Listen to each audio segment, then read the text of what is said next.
પ્રભુ ઈસુના જીવંત અને પવિત્ર ત્રિએક નામમાં વાલા ભાઈઓ અને બહેનો, આપ સર્વને લોગોસ બાઇબલ સ્ટડી તરફથી હું પ્રેમી સલામ પાઠવું છું.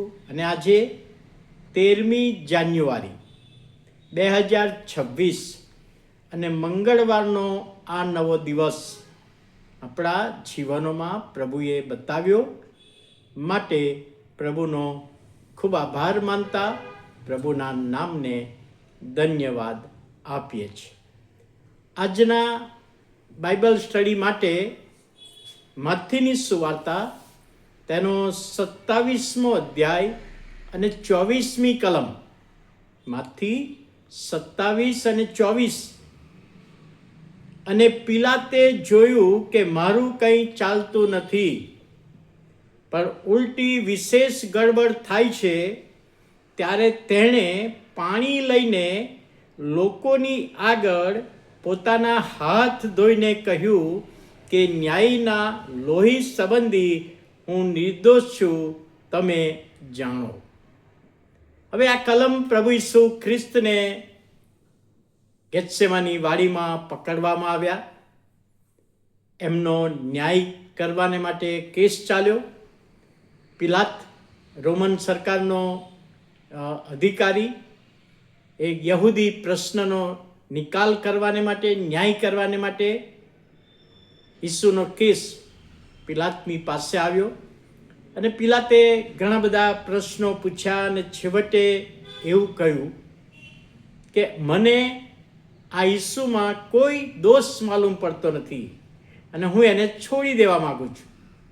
અને તે વખતે જે યહૂદીઓ ને યાજકો ને રાબીઓએ બૂમો પાડી કે ના, એને તો વધસ્તંભે જડાવો જ. જ્યારે રસ્તો કાઢ્યો પિલાતે કે તમે પાસ્કા પર્વમાં કોઈ એકને છોડી મૂકો છો તો ઈસુને છોડી દઈએ. અને તે વખતે કહ્યું કે ના, બારાબાસને વધસ્તંભે જડવાનો નથી, એને છોડી દો, પણ ઈસુને વધસ્તંભે જડાવો. અને તે વખતે પિલાતે પાણી લીધું, પોતાના હાથ ધોઈ નાખ્યા અને પછી કહ્યું કે હું આ બાબતે નિર્દોષ છું. અહીં આગળ હું જે કહેવા માગું છું કે પિલાતે હાથ ધોયા એક પ્રથા હતી, એક નિયમ હતો, એક બાબત હતી. અને પિલાતે એ બાબતને ધ્યાનમાં લીધી.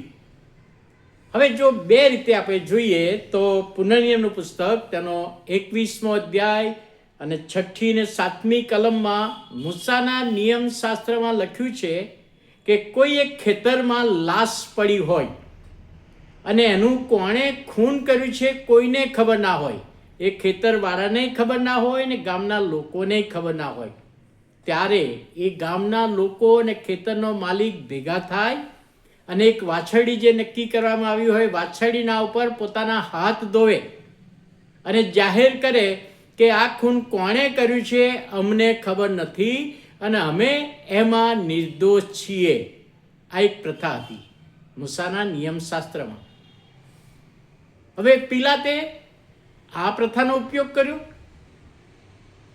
બીજી રીતે જોઈએ તો રોમન સામ્રાજ્ય, પિલાત તો રોમન સામ્રાજ્યનો અધિકારી હતો અને રોમન સામ્રાજ્યમાં એવી એક બાબત હતી, કલમ હતી કે કોઈકનો ન્યાય જાહેર કરવામાં આવે અને કોઈકના દબાણને લઈને ન્યાય કરવામાં આવે ત્યારે કદાચ હું આ ન્યાય કરવામાં ખોટો પણ હોઈ શકું.